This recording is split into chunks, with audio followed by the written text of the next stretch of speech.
Hey guys, how's it going? I kind of wanted more content on the channel, and I had figured that I would do this because I actually wanted to start a kind of a small series, and it would be focused on EDM remakes, and it'd be kind of focusing on like the big hits, like the very popular EDM hits. So I figured we'd start with a very big house classic and kind of jump into it, especially because I wanted to redo the One More Time video, and I felt like this could kind of flow into that. I figured we would start with this one with Music Sounds Better With You. So this is a big dance classic. This was huge in the late 90s and early 2000s. I believe the backstory is that Alan Braxe met Thomas Bangalter sometime in the mid 90s, and Braxe was invited to play at the Rex Club in Paris, where he invited Thomas Bangalter to join him, and he invited his friend Benjamin Diamond, who was the vocalist in a punk band at the time, who apparently they didn't take too kindly to the fact that he was collaborating with electronic musicians. So anyway, the three of them kind of got together. They had a set planned out. They needed 30 minutes of music and they were missing one song. So they kind of started playing around with 12 inches, and they found a record that they liked in particular, which was a song called Fate by Chaka Khan.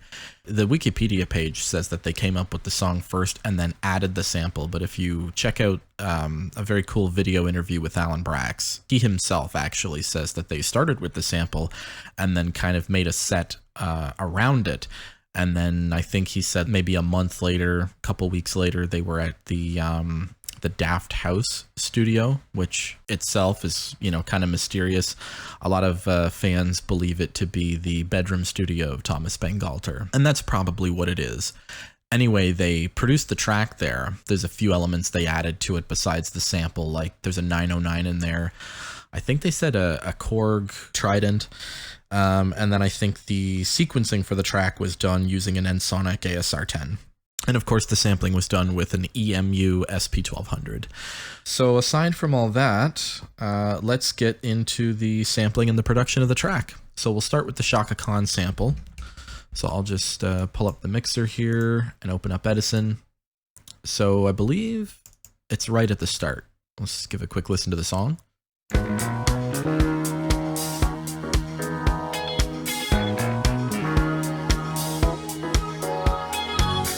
Very funky, very groovy.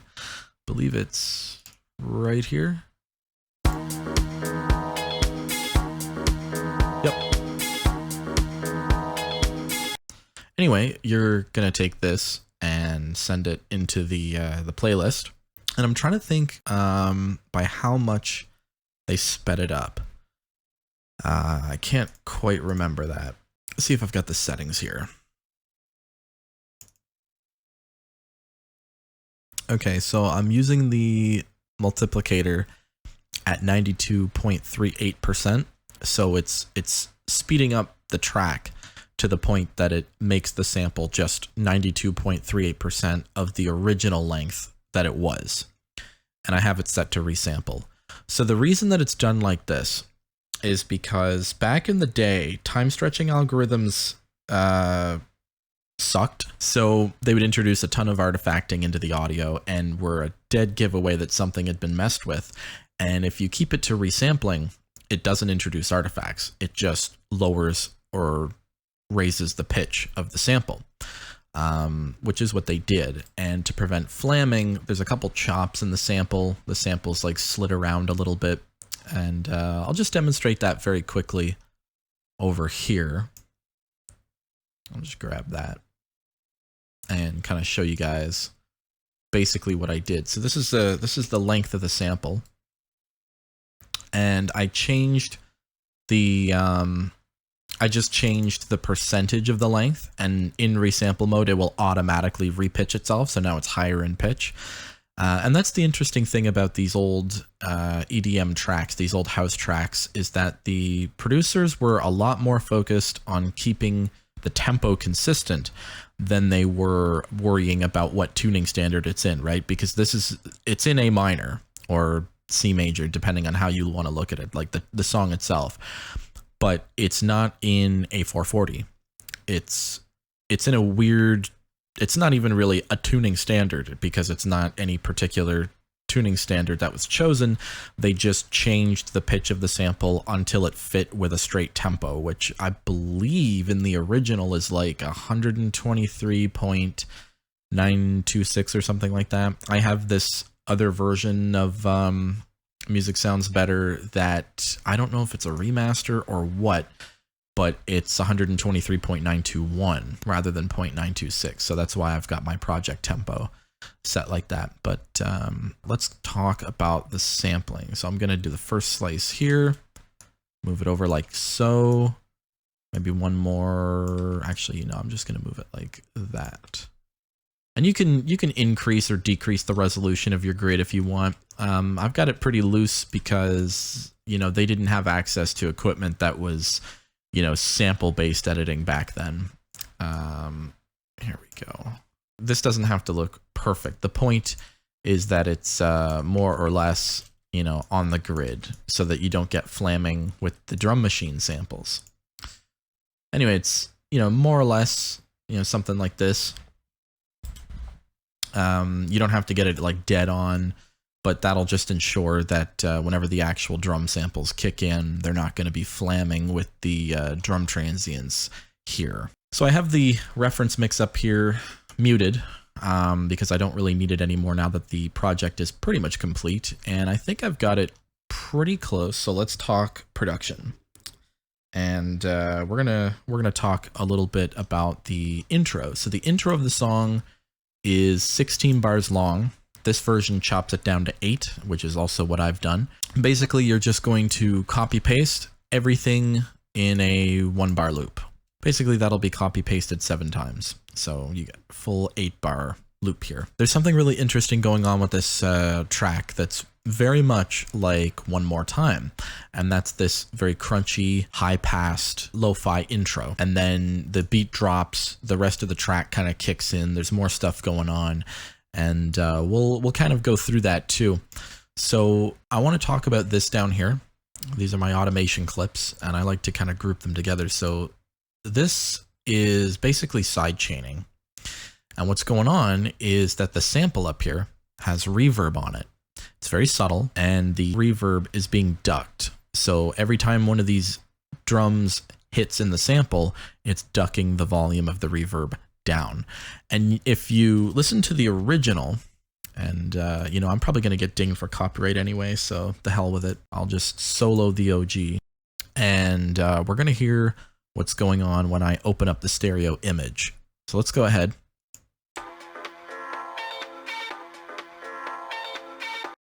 Probably can't hear the reverb too well, but everything gets revealed when we do this.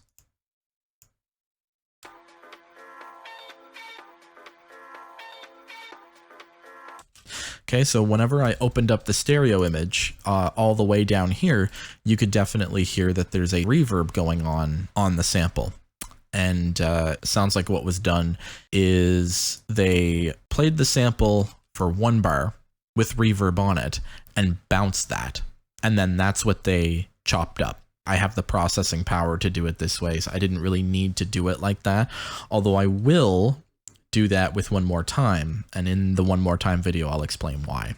So that's not the only thing going on, this reverb. Just let me mute the reference mix again and deselect it, so we're not going to be playing that. Anyway, let's talk about what I'm doing here with the sample. So the first things first, I have Isotope Vinyl. You can go get it for free from Isotope themselves. It's a great plugin. It replicates the sound of vinyl. I've got the settings set to 1970, even though I believe Fate came out in the 80s. And I also kind of wanted to replicate the wear and tear of an older vinyl record that hasn't necessarily been, you know, perfectly preserved, right? Because a lot of people aren't going around vacuum sealing their vinyl records. If you do that, of course, they'll last, you know, centuries. So these settings here, I don't think are necessarily important. They're just, you know, take a quick look at them to get like a general idea of what's going on. You know, I've got the lo-fi setting on. I've got the wear set to about 10%. I've got a little bit of warp going on. The model is a sine wave. And I have a tiny little bit of mechanical noise. The reason why we're not hearing that right now is because I'm running the vinyl emulator straight into a gate. And I basically just have that set just loud enough where I'm catching what's coming from the vinyl record. Because if I didn't have this on, then that mechanical noise would be going on in the background the entire time that this project is open. It gets very annoying. Anyway, I'm feeding that into Sample Reducer, which is a fantastic freeware plugin. You guys should definitely check this out. And then, of course, as I mentioned, we have the reverb going on. The reverb also is in mono, and I just wanted to do that because when I have the track open up with everything else going on here, it's in stereo, and there's a little bit of a better contrast between what's going on here and when the track kicks in if I have it narrowed. So it is a mono reverb, not a mono in the original, but it's a mono in mine. And then I've got some overdrive going on, just, a little bit of overdrive. The preamp is set to 0.2, 06. The exact settings don't really matter. This is just like to get the general vibe. You guys could put whatever you want. And then I've got an EQ here, and you'll notice I've got quite the interesting scoop here. I've got a high pass at 118 hertz, and I've got the bandwidth set pretty low, so it's way down here. And then I also have a low shelf that's going on right around 380, and that's kind of creating this curve here that really helps to kind of lower the perceived low end of the sample, give it that really lo-fi vibe. And I also have a high shelf going on to turn the treble down and really contribute to that old school lo-fi vibe. And then down here, this is a low shelf, a peaking EQ band, and then a high shelf. And I'm just doing that for tone shaping, and I'll show you what that sounds like very quickly. You can just barely hear the reverb in the background. And we'll go till everything else kicks in.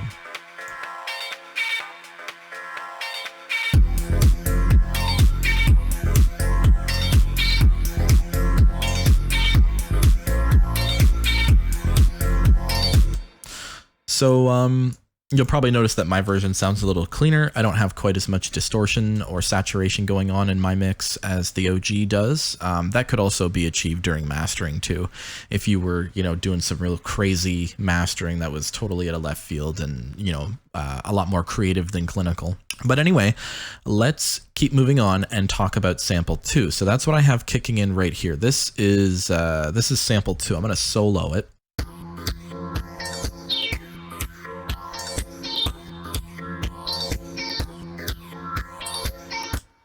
All right, so what I'm doing is basically I took the original sample and I ran it through a bass boost and turned the overall volume down, like gain staged after the bass boost, to make sure that the peak wasn't occurring any higher than the original peak did. And I did that, and then I bounced it, and then I did it again, and then I bounced it, and I wound up with these much more accentuated transients where the drum hits occur. So basically I have on top of that, I have an expander going into a gate, and what that's doing is it's the expander is further enhancing those transients, and then the gate is chopping everything else out except for the drum hits, and then those are being fed into an EQ. And then the EQ is feeding into some heavy saturation here. And then, of course, if I had left it just with this signal path here, you would only hear the drums. So, of course, I have the volume of the unprocessed version alongside in parallel. And then, of course, there's a phaser. And, the settings don't really matter. Just make sure it's like a slower sweep, so decrease the sweep frequency. I do have 2 in series. And then, of course, I'm feeding that into the 3630 emulator, Nightshine VST by Disco DSP. That's being EQ'd, and it's basically, a low shelf to give a bit of bass boost. There's a little bit of a mid boost here. What is it? 1600 hertz? Yeah. And then I have a high shelf that's adding some more energy in the high end. And I'm gain staging this, so I'm bringing the output gain way down. So this gain is output gain, and it's after the EQ's been applied. And then I have that feeding into the overdrive, which is quite heavy. This is adding a ton of harmonic saturation. And then I have a limiter because I wanted to bring just the top of the peaks down.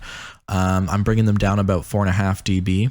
And then that's being fed into some reverb, which, just like the first sample, is being ducked with an automation clip right here. And it's kind of the same thing, just more extreme.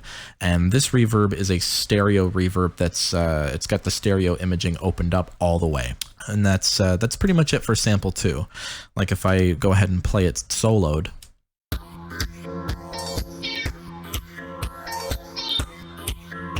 right, you get the idea. So I do not have a Korg Trident or even an emulator, but the bass doesn't really matter because it's pretty much just a saw wave, just a very basic, straightforward synth. So that's what I've got going on. If I'm not mistaken, it's what am I using for the bass? Yeah, 3X oscillator. So, you know, nothing special here. The lowest octave is a sine wave, and then the main octave is 2 sawtooth waves that are being panned away from each other and pitched away from each other. I believe they're about 13 cents off from one another. One's 13 cents sharp, one's 13 cents flat. And then I'm panning them apart to give a bit of a stereo image, and I'm also pitching them up about 50 cents because that's approximately where the tuning is for this track. And the notation, if I can go find it, it's all in A minor, so the notation is E E F E E F E E F G G A, and that's it. That's the notation for the bass line. And I will solo that too, and we'll give it a quick listen.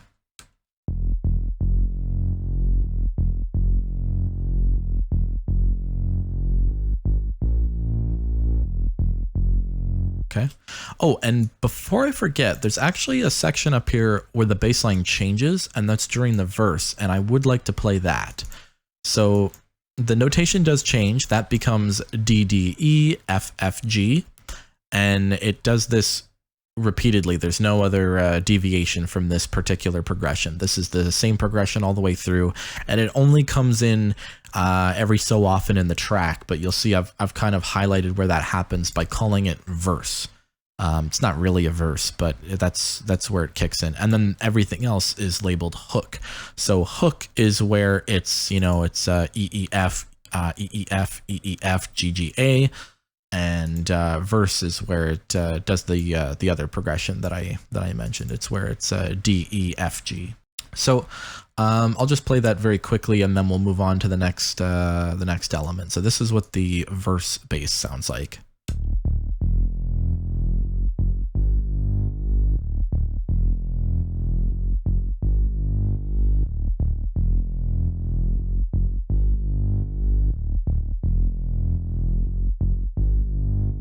All right. You'll probably hear that there's some sidechain compression going on with the bass, and we will come to that. One more thing I want to highlight is the stereo width, the stereo separation on this channel. I have it 100% open. So the reason I did that is because the bass itself that's used in Music Sounds Better With You is indeed stereo. It's not super wide, but it's wide. You can hear it whenever you open up the stereo image of the track. And so I wanted to replicate that. And also there is some stereo information to this bass because I've pitched 2 of those sawtooth waves independently of one another and panned them apart. So because I panned them, there's a bit of stereo information in there, and I'm just exaggerating that with this knob. So for the Rhodes, it's a little bit different. You see there's a whole whack of stuff going on here, a lot of processing. And before we get into this, I'd just like to talk about the theory very quickly. And there is 2 different clips that you'll play of this because there's, like I said, there's the verse and the hook, which is just how I'm differentiating the structure of the song. It's not really the correct terminology. It's just how I've got it set up in my project here. So the very first chords that play, you'll note here, is the second inversion of an E minor 7th chord. Without the inversion, it's E, G, B, D. but this is the second inversion. So like, you know, the first inversion would be move the E up an octave. And then of course the second inversion is moving the E and the G up an octave. So it goes E minor 7th, second inversion, and it does that twice. And then you get this, this A minor chord, ACE.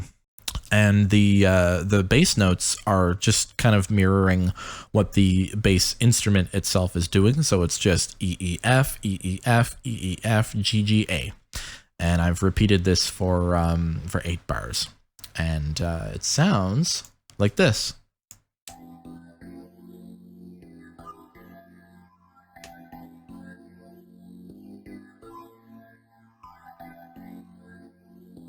Sounds pretty good. So I've got some phasers going on, 2 of them in series, and then another 2 in series later on. Again, the settings don't really matter. It's a relatively slow sweep for most of it. 1 or 2 phasers has a faster sweep just to stand out from the previous phaser. I've got some compression going on here, just the first preset of Soundgoodizer. It's a 1 knob compressor. Well, it's really a maximizer, but anyway, then I've got sample reducer going on, again, 26 kilohertz, and I've got it set to mode 3, just so it's a little bit more prominent. It's more prominent than mode 2, which is what I have on the samples. And then, of course, I've got the other 2 phasers. Again, the settings don't really matter, the exact settings. You know, you're just going for a general vibe here. And then I've got another Soundgoodizer. This one's cranked all the way. I've set it to the B preset. They all sound different.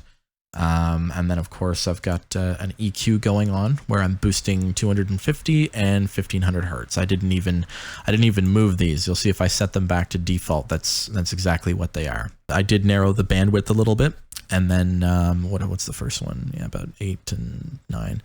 Again, you know, these exact settings, not super important, and just the vibe I'm going for. And then again, I've got some, oh, interesting. I have some more reverb, stereo reverb. For a second, I thought that this was being ducked by the sidechain compression. It's not, but the reverb as an insert on this Rhodes sound, everything together is being sidechain compressed on the sidechain bus. Anyway, there's a couple other things to go over. There's a set of strings that play in the track. If I can find the buggers. Where did I put them? Oh, here they are. Right, strings. And I'll just play those right quick.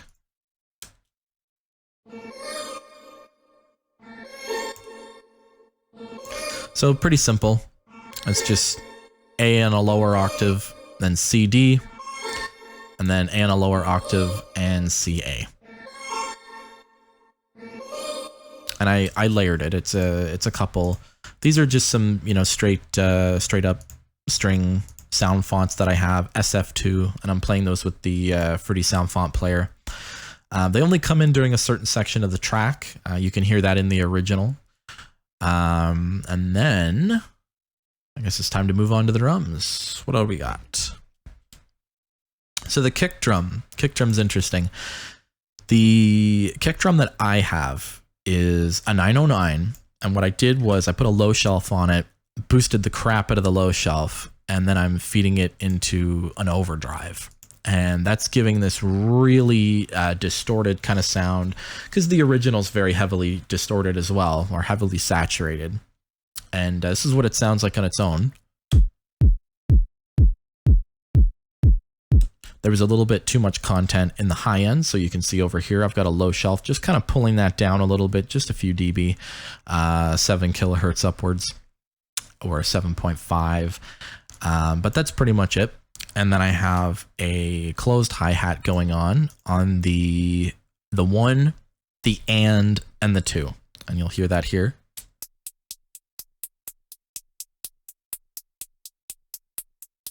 There is a phaser and a Soundgoodizer.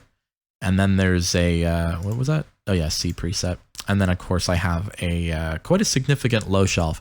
And the reason why is because there's not actually a whole bunch of high-end content in Music Sounds Better With You. When you listen to the track, there's really not a whole lot of high-end in there. There is high-end, but it's balanced. And that's what I'm doing here. I'm just making sure that there's not too much high end.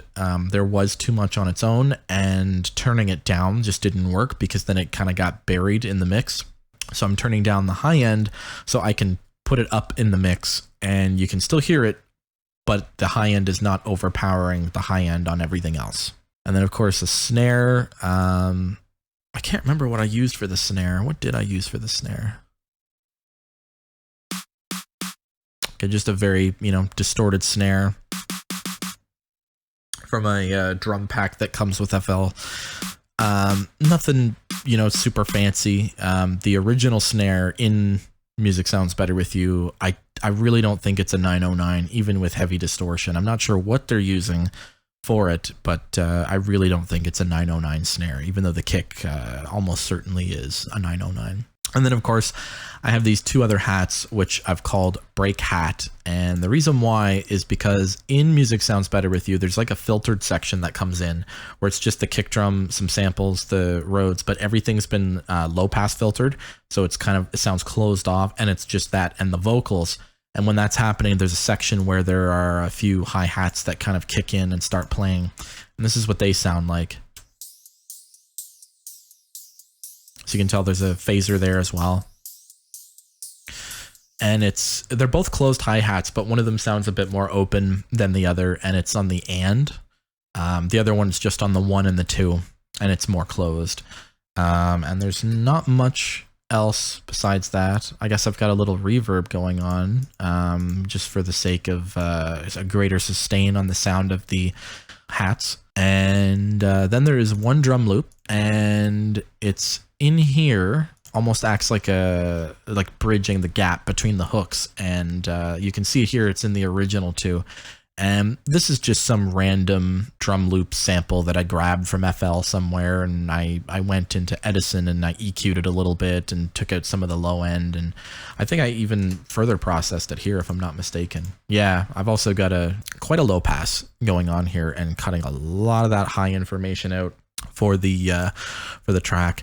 And then I've got a little bit of a low mid scoop and a low end roll off here with the high pass filter at about 200 hertz.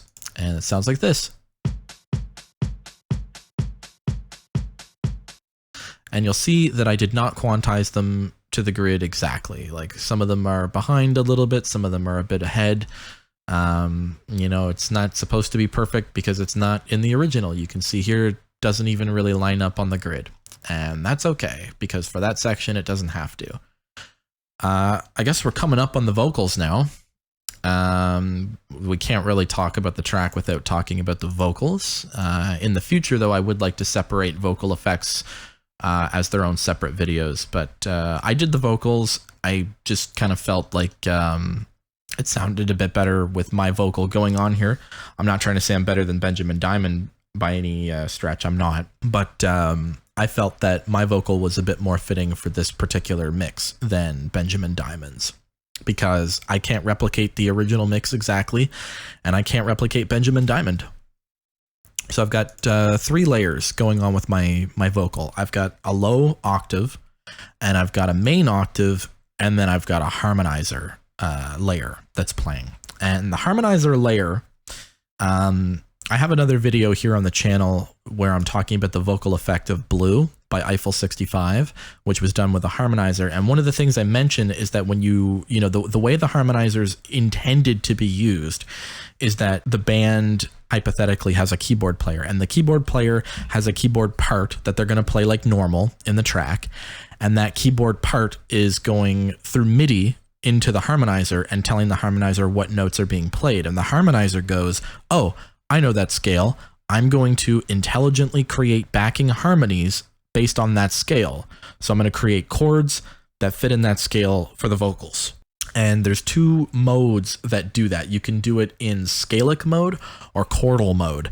And I forget which one I used on my harmonizer, but one of them did not respond very well to the pitch, right? Because it was pitched up 50 cents, whatever it is.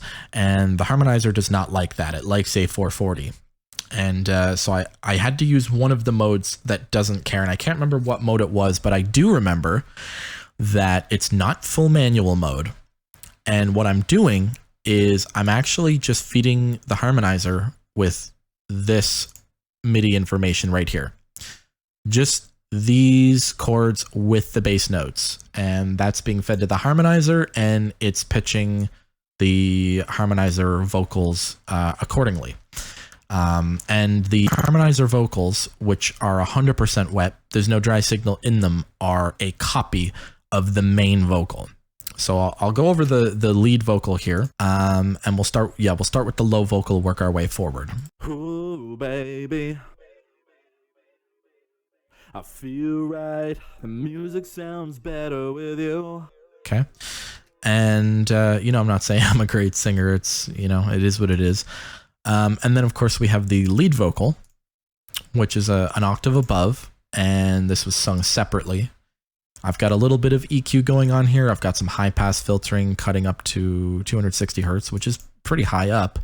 I've got a mid-boost and a little bit of a treble boost. I've got some phaser going on. It's turned down in the mix. The settings don't really matter all that much. And then, of course, I've got some maximization, some heavy compression going on.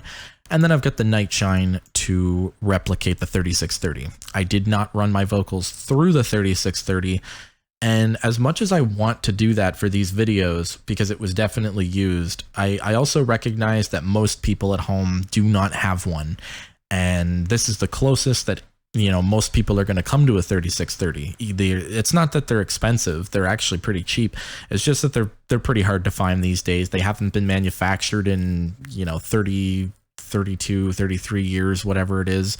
And they're just not widely available. But anyway, let's go over the main vocal very quickly. Ooh, baby, Okay. I feel right. The music sounds better with you. That doesn't sound too bad in the context of the mix and the vocals themselves.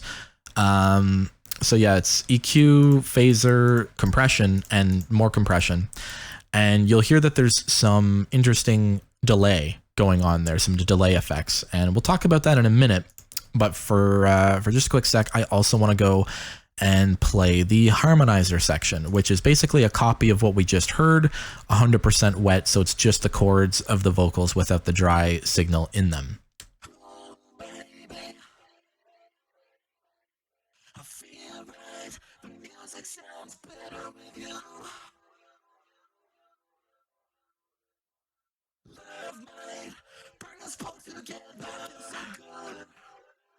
Okay, and all three are being fed to one bus, the vocals bus, and they're being fed a little bit of compression, very, very tiny touch of compression, and then there's the delay effect.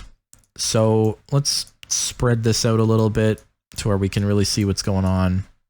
So I've got a band limiter, and I'm cutting a lot of the very low stuff and a lot of the high stuff. So about 200, and the stop band stops about 300 hertz.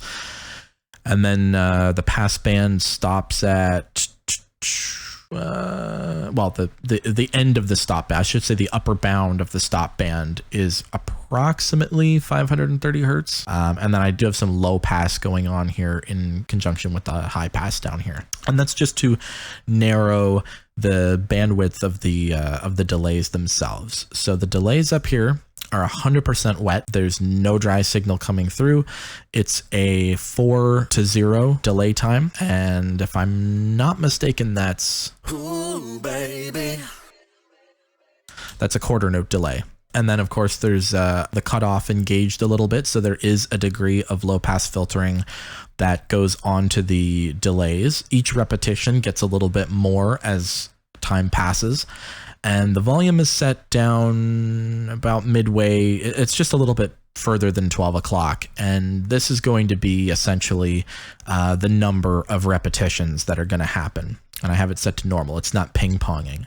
So this delay is feeding directly into a flanger, which feeds into another flanger, which is then having the stereo image opened a little bit. So the first flanger, the settings, again, the exact settings, not super important. Just know that the feed is pretty high, the feedback percentage, and it introduces a ton of harmonics that are third order in the mid-range. And lots of third order harmonics in the mid-range tends to sound very metallic. And that's kind of the key to this effect. I'm also doing that over here in the second flanger, just a more subtle degree, but it's kind of the same thing happening. And then of course that's being fed into the stereo imaging, which it's actually opened all the way. And, you know, that's pretty much it. You can see here, there's just, you know, my side chain, which is an EQ with the volume knob being linked to a peak controller on the kick drum. Pretty much everything's being sent here. The Rhodes, the strings, the bass, both samples, they're all being sent to the sidechain bus. The vocal bus is not. The harmonizer does have an input from the sidechain bus, ducking them down.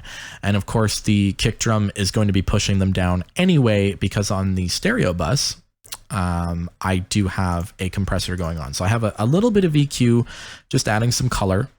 And this is totally fine while you're mixing. Like a lot of people say, you need to separate mixing and mastering, and you know, that's its own philosophy. But the point is that you should always be fully comfortable with putting anything on the mix bus that you want for creative purposes, not for clinical, but for creative. And that's what this is. This is just some tone shaping to feed into the compressor to get it to react the way I want. You can see that it's not super aggressive. It's 2.7 to 1 ratio. I've got auto makeup gain, so the knob is actually kind of irrelevant. You know, I've got soft clipping turned on. And then of course I've got a master volume fader and a limiter. And then of course there's a filter bus too, because of that filtered section that I mentioned in the song, and we'll see what it sounds like. Baby, I feel right. The music sounds better with you. Love might bring us both together. So good. There come the hi-hats.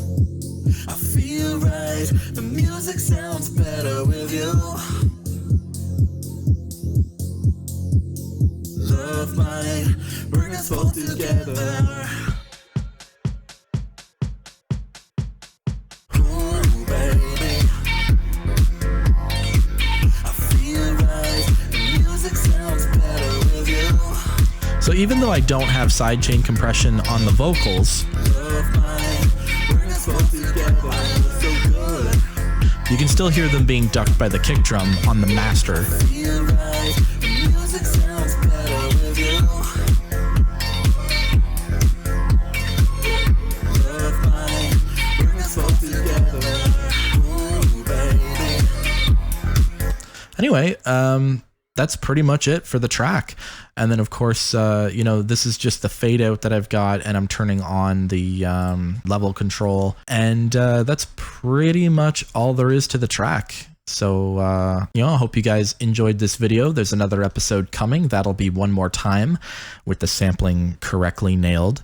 And then we'll move on to a couple other tracks, and we'll see where it leads us, and we'll see where the episodes take us. Thanks very much for watching all the way to the end. You guys have a great day, and see you on the next upload.